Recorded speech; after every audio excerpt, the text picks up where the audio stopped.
How can Bitcoin become mainstream adoption if we continue to have hardware wallet concerns?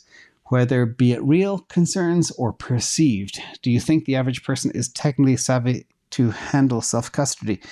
So this is a great question. And, there's a lot of things that happened in the last couple of weeks that rattled everybody. So wizards on stages, rattled hardcore Bitcoiners like myself, infighting the ledger news. And you're right, it is kind of scary. I also did a video about how many Bitcoin are lost, and the recent numbers are terrifying.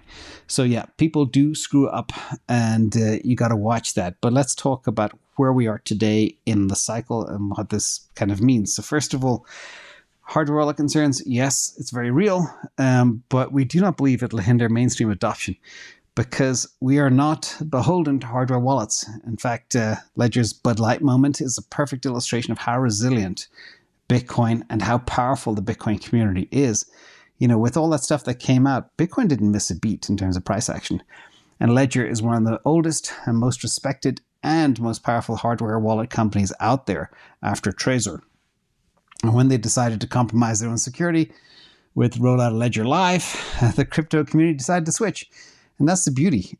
We talk about how unloyal crypto users are. They'll go to the best, cheapest, fastest, safest, most secure, whether it's a chain or a wallet or anything. It's just say, smash it with a hammer and move on to the next one. But that's kind of what happens. So it was really impressive to see how people are doing that. But it's so much easier to switch and move from one wallet to another. Just click of a switch, move your bags over. Can you imagine doing that with your bank or your retirement fund? It's a lot more difficult. So from that perspective, it's still good.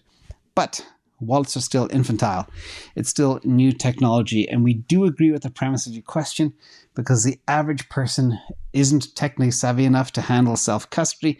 And believe me, even smart developers, etc., screw up all the time, forget their passwords, lose their wallet, lose their keys, etc. So we do need to make wallets better, easier to use, kind of more foolproof, but not beyond too much. However, they've come a long way since they first hit the market in 2013, 2014, 2015, 2016. But keep in mind, they're still quite new technology.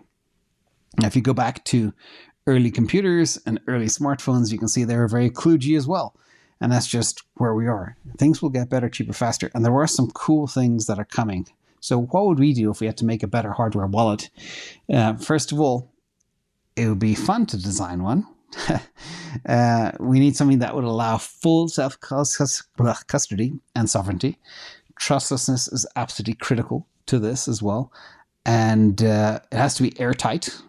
Security is absolutely critical. Zero compromises anywhere, using all the best standards.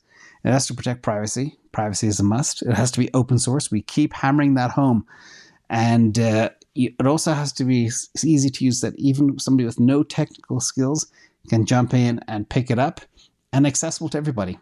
And it shouldn't be designed for the elites or cost more than $200 a pop, etc. It should be accessible by everybody.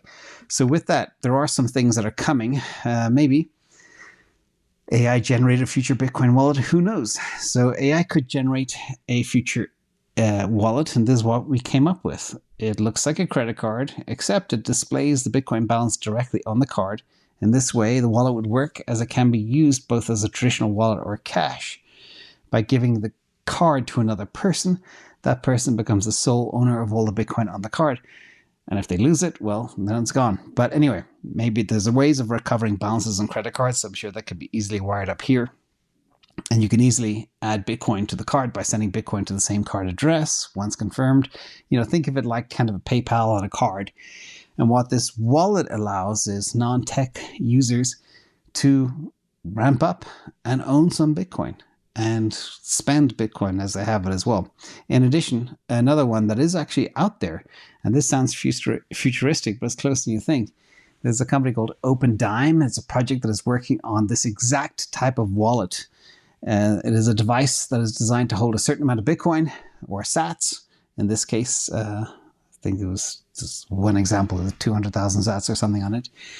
And it can be physically transferred from one person to another, unlike traditional hardware wallets.